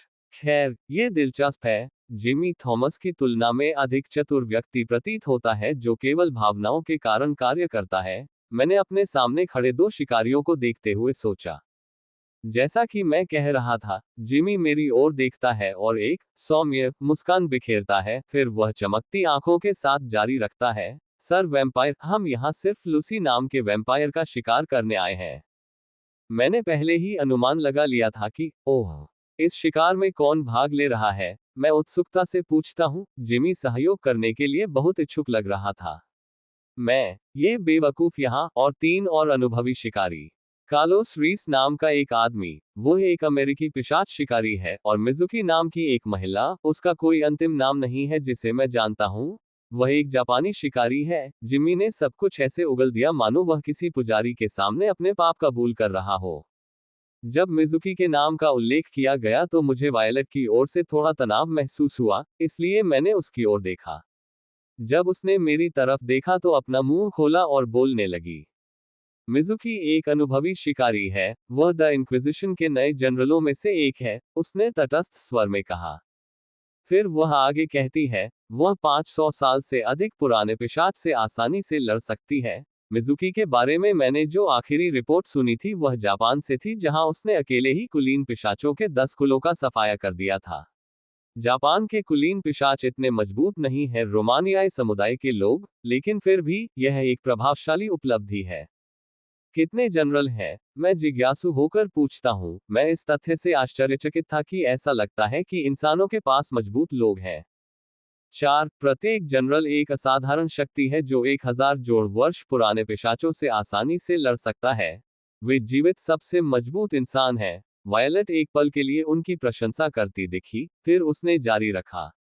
मुझे नहीं पता कि वे ऐसा कैसे करते हैं, लेकिन ऐसा लगता है कि जैसे जैसे समय बीत रहा है द इंक्विजिशन मजबूत होता जा रहा है। हम ऐतिहासिक रूप से कहें तो मनुष्य हमेशा उन खतरों के प्रति अनुकूलन करते हैं जिनका उन्होंने सामना किया है, इसलिए इसमें कोई आश्चर्य की बात नहीं है कि वे मजबूत हो रहे हैं। लेकिन मुझे पूरा यकीन है कि वे मजबूत होने के लिए जिन तरीकों का उपयोग कर रहे हैं वे इसमें शामिल लोगों के लिए अच्छे नहीं हैं। आखिरकार मनुष्य व्यापक भलाई के लिए बड़े से बड़ा अत्याचार भी कर सकता है। जिमी अचानक जोर जोर से बोलने लगा। ये स्पष्ट है। जनरल भगवान के चुने हुए योद्धा हैं। उनके पास शाश्वत युवा और कई ईश्वर प्रदत्त क्षमताएं हैं। आह पिता, इस खोए हुए मेमने को आशीर्वाद दें, वह एक कट्टर की तरह बोला और उसने परित्यक्त इमारत की छत की ओर देखा और पकड़ लिया प्रार्थना की मुद्रा में दोनों हाथ एक साथ। भगवान द्वारा चुना गया हूँ। मैंने थोड़ा संदेह के साथ सोचा। जिस भगवान की वह इतनी चर्चा करता है, क्या वह अस्तित्व में है? उसने पिशाचों को खत्म क्यों नहीं किया? आखिरकार उसे एक शक्तिशाली प्राणी माना जाता था, है ना? मुझे लगता है कि कोई अपने संगठन के लक्ष्यों के लिए लड़ने के लिए लोगों को एक साथ लाने के लिए भगवान के नाम का उपयोग कर रहा है। खैर, यह इतिहास में पहली बार नहीं होगा कि किसी ने ऐसा कुछ करने के लिए भगवान के नाम का उपयोग किया है। और आखिरी शिकारी, उसका नाम क्या है? मैं जिमी से पूछता हूँ। जिमी ने प्रार्थना करना बंद कर दिया और मेरी ओर देखा। ये वह नहीं है, ये वह है। पब फ्यूचर द्वारा विज्ञापन। फिर वह आगे कहता है, उसका नाम मारिया है, वह एक अमेरिकी महिला है और कार्लोस की पार्टनर भी है, लेकिन वह गायब है। हम, मारिया, कार्लोस और मिजुकी, 3 मजबूत शिकारी और 2 शुरुआती। वे लूसी का शिकार करने के लिए बहुत प्रयास कर रहे हैं, क्योंकि मेरा मानना है कि केवल मिजुकी की उपस्थिति ही लूसी को खत्म करने के लिए पर्याप्त होगी। वह एक मजबूत पिशाच की तरह नहीं दिखता था। मैं प्राप्त जानकारी पर विचार करना शुरू कर देता हूं और कुछ सोचने से खुद को नहीं रोक पाता। स्थिति बदल गई है। यह एक खतरनाक और दिलचस्प खेल बनता जा रहा है। जब मैं इसके बारे में सोचता हूं तो थोड़ा मुस्कुराए बिना नहीं रह पाता। लेकिन फिर मैं अपना हाथ अपने चेहरे पर रखता हूं और सोचता हूं, मुझमें आत्महत्या की प्रवृत्ति कब शुरू हुई? और मैं इस स्थिति का आनंद क्यों ले रहा हूं? मैं एक नवजात पिशाच हूं। अगर मुझे इन शिकारियों का सामना करना पड़ा तो मैं मारे गए सुअर की तरह मर जाऊंगा। मुझे खुद पर नियंत्रण रखने की जरूरत है। मैं सोचने लगता हूं कि मुझे आगे क्या करना चाहिए। फिर मेरी नज़र वायलट पर पड़ती है जो काफी देर से मुझे घूर रही थी और वह कहती है, हम उन्हें अब और जाने नहीं दे सकते। मैं अपनी पत्नी की बात से सहमति में सिर हिलाता हूं। ऐसा लगता है जैसे उसका भी मेरे जैसा ही विचार था। एह, क्यों? लेकिन हमने तुम्हें वह सब कुछ बता दिया जो हम जानते हैं। कृपया मुझे मत मारो, जिमी निराशा से बोला। मैं जिमी को देखता हूं और सोचता हूं कि वह बहुत कायर है और साथ ही बहुत चतुर है। वह अपने जीवन को प्राथमिकता देता है और जीने के लिए अपने सहयोगियों को बेचने से भी गुरेज नहीं करता। वह एक ऐसे सैनिक का आदर्श उदाहरण है जिसे आप अपने संगठन में नहीं चाहेंगे। तुलनात्मक रूप से, थॉमस एक वफादार और क्रोधी व्यक्ति है। वह एक आदर्श मोहरा है। सिर्फ जिज्ञासावश, क्या आपने थॉमस को अपना साथी चुना? मैंने थॉमस की ओर इशारा करते हुए वास्तविक जिज्ञासा से पूछा। मैंने उसे नहीं चुना। भगवान ने हमें एक दूसरे का साथी बनने के लिए चुना है, जिमी ने नाराज होकर कहा। ऐसा लगता है कि उसने थॉमस के साथ बहुत समय बिताया है। ओह, अब मैं उसे समझ गया। वे जानबूझकर दोनों को एक साथ लाए। उन्हें उम्मीद थी कि थॉमस का वफादार व्यक्तित्व जिमी तक पहुंच जाएगा। आखिरकार, लोग अन्य लोगों से प्रभावित होते हैं। ऐसा लगता है कि ईश्वर बहुत सतर्क प्राणी है। ठीक है, मैं माफी मांगता हूँ, जिमी। मैं तुम्हें जाने नहीं दे सकता। आखिरकार स्थिति बदल गई है, लेकिन चिंता मत करो, हम तुम्हारे साथ बुरा व्यवहार नहीं करेंगे, मैंने एक मासूम मुस्कान के साथ कहा। मैं जिमी के बगल में आता हूँ और कुछ ऐसा परीक्षण करने की कोशिश करता हूँ जो मैं लंबे समय से चाहता था, और अब हमारे पास यहाँ एकदम सही गिनी पिग है। मेरी आंखों में देखो। मेरी आंखें खून से लाल हो गईं। मैं जो आदेश दूंगा तुम वही करोगे, ठीक है? जल्द ही मैंने वायलट को सुना, ये काम नहीं करेगा, डार्लिंग। उनके पास कुछ है जो उन्हें मंत्रमुग्ध होने से रोकता है। ओह, मैं वायलट को देखता हूँ। हमें कभी पता नहीं चला कि यह क्या है, लेकिन इंक्विजिशन के पास ऐसे तरीके हैं जो पिशाचों को सदस्यों को मंत्रमुग्ध करने से रोक सकते हैं। जिमी को ये कहते हुए सुनकर वह अचानक बात करना बंद कर देती है। हाँ, मैं करूंगा, जिमी ने लाल लाल आंखों से कहा। अल्पविराम डॉट डॉट डॉट। डार्लिंग, तुमने क्या किया? वायलट ने उत्साह से पूछा। मैं वायलट को जवाब देने ही वाला था, लेकिन थॉमस, जो चुपचाप हमें नफरत से देख रहा था, चिल्लाया। पब फ्यूचर द्वारा विज्ञापन। मैं तुम्हें मारने जा रहा हूं, कमीने। तुमने जिमी के साथ क्या किया? उसने मुझे ऐसे देखा जैसे मैं उसका प्राणघातक शत्रु हूं। Dot dot dot. इस आदमी को बहुत बड़ी नफरत है, हो। ऐसा लगता है जैसे अतीत में कुछ हुआ हो। मैं अनुमान लगा सकता हूँ कि मेरे प्रति उसकी घृणा की दृष्टि से ही क्या हुआ होगा। ऐसा लगता है जैसे वह पिशाचों का शिकार है। हे भगवान, कृपया। जैसे ही वह मंत्र बोलना शुरू करने वाला था, मैं उसके सामने आ गया और अपने दाहिने हाथ से उसकी गर्दन पकड़कर उसे हवा में उठा लिया। बस चुप रहो और अभी मेरी बात मानो, ठीक है? उसने मेरी लाल आंखों में देखा और जल्द ही उसकी आंखें लाल हो गईं। हाँ, वह यंत्रवत स्वर में बोला जैसे उसमें कोई जान ही ना हो। मैं उसे धीरे से जमीन पर गिरा देता हूँ। दोनों शिकारियों की ओर देखते हुए, मैं हल्की सी मुस्कुराहट प्रदर्शित करता हूँ। मैं अभी भी कुछ चीजों के बारे में जानने को उत्सुक था, विशेषकर पिछली लड़ाई में उनके द्वारा किए गए मंत्रों के बारे में। मैं उनसे वह सब कुछ कहलवाऊंगा जो मैं जानना चाहता हूँ। आइए उन्हें आपकी हवेली में ले आए। मैं अपने माता पिता के घर में संभावित दुश्मन नहीं चाहता, मैं कहता हूँ। मैं भी यही सोच रहा था, darling. Dot dot dot. Sasha house. मैंने सुना है कि क्या होता है, लेडी साशा, कागुया ने साशा की ओर देखते हुए थोड़ी सहानुभूति के साथ तटस्थ स्वर में कहा। वह इस समय एक लग्जरी होटल के कमरे में थी। सटीक रूप से कहें तो वह एक लग्जरी होटल की 25वीं मंजिल पर प्रेसिडेंशियल स्वीट में थी। वह छोटे बालों और नीली आंखों वाली एक सुनहरे बालों वाली महिला को देख रही थी जो लगातार लाल से नीली में बदल रही थी। कागुया के लिए यह बिल्कुल स्पष्ट था कि साशा खून की प्यासी थी। साशा का शरीर कामुक है, बड़े स्तन है, लेकिन रूबी जितने बड़े नहीं है, और त्वचा पीली है। लेकिन जो विशेषता सबसे ज्यादा ध्यान खींचती है वह उसकी गांड और उसके पैर हैं, जो बहुत मोटे थे। यदि रूबी के स्तन सबसे बड़े थे, तो साशा के पास सबसे बड़ी गांड और टांगे थी जो कागुया ने कभी देखी थी। और क्या तुम यहाँ मुझे दया दिखाने आए हो? वह ठंडी थकी आंखों से बोली। कागुया ने अपना सिर हिलाया और तटस्थ स्वर में पूछा, क्या हुआ? यह आपकी समस्या नहीं है, साशा ने ठंडे स्वर में कहा। Novel next com. गलत, कागुया ने ठंडे स्वर में कहा और उसकी आंखें खून से लाल हो गईं। मैं जूलिया को आपसे ज्यादा लंबे समय से जानता हूँ। वह उन सभी नौकरानियों के लिए एक शिक्षक की तरह थी जो 4 पिशाच कर्णों के घरों की सेवा करती थी। ठीक वैसे ही जैसे वह मेरे लिए एक शिक्षक थी, वह आपके लिए एक माँ थी। यह मेरी है समस्या भी। साशा ने अपनी आंखें थोड़ी खोली और उदास स्वर में बोली। मैं समझती हूँ। मुझे क्षमा करें। कागुया एक पल के लिए चुप हो गई। वह किसी व्यक्ति को सांत्वना देने में बहुत अच्छी नहीं थी। क्या हुआ? उसने फिर तटस्थ स्वर में पूछा। साशा की आंखें जो नीलमणि नीले और रक्त लाल के बीच बदल रही थी, अचानक लाल हो गईं, और फिर उसने आदेश दिया, नौकरानी। एक गोरी नौकरानी धीरे से उस कमरे का दरवाजा खोलती है जिसमें वह थी, धीरे धीरे साशा की तरफ चलती है, और साशा के पास खड़ी होकर अपने मालिक के किसी भी आदेश की प्रतीक्षा करती है। शुरू से अंत तक उसकी सभी हरकतें बहुत रोबोटिक थीं। ये बिल्कुल स्पष्ट था कि साशा मास्टर के रूप में अपनी स्थिति का दुरुपयोग कर रही थी। कागुया बगल की ओर देखती है और सुनहरे बालों वाली महिला को देखती है जिसके बाल निचले जूड़े में बंधे हुए हैं। उसकी नीली आंखें और गंभीर अभिव्यक्ति है।